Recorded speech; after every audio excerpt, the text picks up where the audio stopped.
Tukio la uzinduzi awamu ya 3 programu ya EdTech Fellowship ya Mastercard Foundation kuwatangaza washindi wa bunifu za teknolojia zitakazotumika katika sekta ya elimu.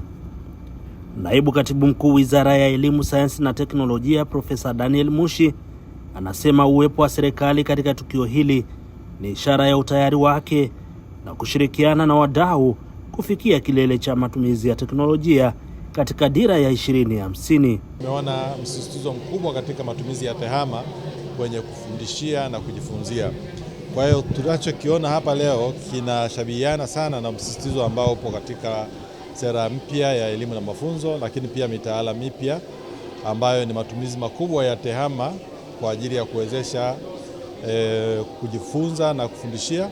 Tunahitaji miundombinu mingi zaidi, tunahitaji walimu wengi zaidi kuliko walioko kwa sasa hivi, na namna ya kuhakikisha kwamba ubora wa elimu unakuwepo pamoja na ongezeko hilo la wanafunzi pamoja na ongezeko la mahitaji ya miundombinu ni kutumia mbinu bunifu za kidijitali. Aidha, anakiri kuwa matumizi ya teknolojia katika elimu ni nyenzo muhimu katika kukuza ujuzi wa kidijitali na kufanikisha maendeleo ya jamii katika ulimwengu wa kidijitali. Mambo yanayofanyika na ushirika huu wa Sahara Consult pamoja na Mastercard Foundation Fellowship yanaendana moja kwa moja na jitihada za serikali, au niseme yanaunga mkono jitihada za serikali za kuboresha na kuimarisha matumizi ya teknolojia za kidijitali ili kuwezesha kufundisha na kuwezesha wanafunzi kujifunza kwa mahiri. Kama mnavyofahamu, kwa kutumia teknolojia za kidijitali tunaweza tukatumia walimu wachache waliopo kuweza kuwafikia wanafunzi popote pale walipo, na serikali imewekeza pia kwenye madarasa janja. Nimesema katika hotuba yetu kwamba sofa kuna madarasa janja 5 hapa nchini ambayo mwalimu mmoja aliyoko hapa Dar es Salaam anaweza akasimama akafundisha wanafunzi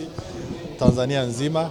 Naye mkurugenzi mtendaji wa Sahara Ventures Jumanne Mtambalike amesema washindi waliotangazwa hii leo watakuwa na mchango mkubwa katika sekta ya elimu nchini. Tunazindua kohoti ya 3 ya programu inaitwa Mastercard EdTech Fellowship Program. Lengo hasa ni kusapoti vijana wa Kitanzania wenye mawazo ya kibunifu yanayotumia teknolojia kwa ajili ya sekta ya elimu. Katika mwaka wa 3 sasa tumekuwa tunawasapoti hao vijana.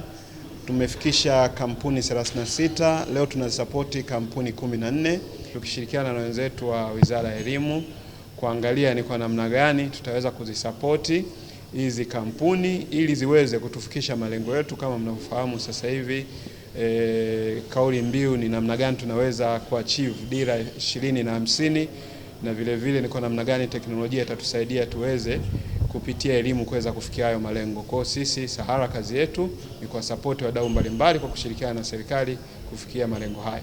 Baadhi ya washindi wanaeleza matarajio yao na jinsi bunifu zao zitakavyowasaidia katika matumizi ya teknolojia kwenye sekta ya elimu. Tumetengeneza mfumo ambao unasaidia hawa wasichana waweze kupata maelekezo, waweze kupata skills, waweze kupata vifaa ambavyo vitasaidia kukuza biashara zao kwa namna moja au nyingine.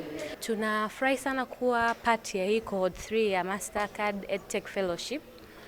Kwa kweli imekuwa ni journey nzuri sana, inatuonyesha kwamba kile kitu tutachokifanya ni kitu ambacho kitasaidia wasichana, na hii ni namna moja pia ya kututoa tulipo na kutupeleka kwenye stage inayofuata. Tuna mpango wa kuchangia katika elimu ya taifa kwa kuomba serikali kuitia hizi system zetu katika mkongo wa taifa ili kuweza kuzifikia shule zote zilizomo katika mkongo wa taifa, hata zile ambazo zitakuwa hazina internet. Walimu wanaweza waka-upload content zao katika mfumo, wanaweza wakaposti swala, wanafunzi waka-comment jawabu, lakini vile vile wanafunzi wanaweza wakauliza swala kupitia mfumo.